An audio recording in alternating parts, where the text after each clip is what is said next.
আসসালামু আলাইকুম।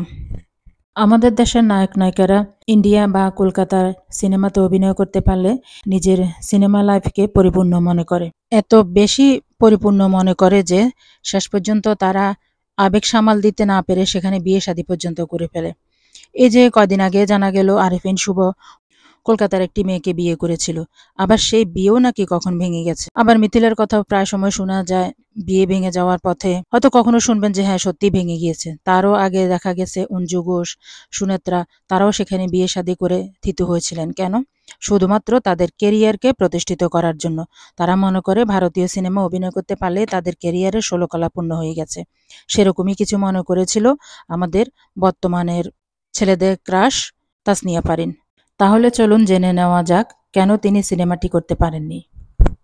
এ প্রসঙ্গে অভিনেত্রী বলেন, পশ্চিমবঙ্গের নির্মাতা অভিজিৎ সেনের পরিচালনায় সিনেমাটির নাম ছিল প্রতীক্ষা। এর আগেও নাকি পাত্রী চাই নামে কলকাতার আরেকটি সিনেমাতে তার অভিনয় করার কথা ছিল, কিন্তু সেটিও গত বছর বাতিল হয়ে যায়। পরপর দুটি সিনেমার কাজ বাতিল হওয়া প্রসঙ্গে ফারিন বলেন, এটা কাকতালীয়, কি আর করা। ফারিন বলেন, কলকাতার সিনেমার মাধ্যমে চলচ্চিত্রে অভিষেক ঘটে আমার। আরও এক পৃথিবী নামের একটি সিনেমার মাধ্যমে চলচ্চিত্র জগতে আমার অভিষেক ঘটে এবং সেই সিনেমাটি করে আমি নবাগত অভিনেত্রী হিসেবে ফিল্মফেয়ার বাংলা পুরস্কার লাভ করি। ফারিন বলেন, নভেম্বর মাসে শুটিং শুরু করা না গেলে দেব ও মিঠুন চক্রবর্তীর শিডিউল পাওয়া যাবে না।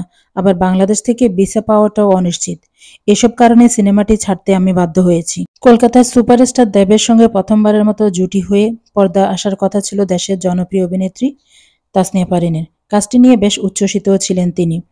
তবে হতাশা প্রকাশ করে বলেন, সিনেমাটির শুটিং হওয়ার কথা ছিল কলকাতা ও যুক্তরাজ্যে। আমি যেহেতু একজন অভিনেত্রী, তাই দেশ বিদেশের বড় বড় অভিনেতাদের সাথে কাজ করার আগ্রহ আমার অবশ্যই থাকবে, এটাই স্বাভাবিক। তাছাড়া ওনারা যেহেতু অনেক বড় মাপের শিল্পী, তাই ওনাদের সাথে অভিনয় করতে পারলে নিজেকে আরো অনেক পরিপক্ক করতে পারতাম বলে আমি মনে করছি। কি আর করা, ভাগ্য সহায় হয়নি। দেখা যাক পরবর্তীতে কি হয়। তাসনিয়া ফারিন কলকাতার সিনেমায় অভিনয় করতে না পারাতে কারা কারা খুশি হয়েছেন কমেন্ট করে জানাবেন। তো পরবর্তী কোনো টপিক নিয়ে আবার দেখা হবে। সে পর্যন্ত আল্লাহ হাফেজ, সবাই ভালো থাকবেন।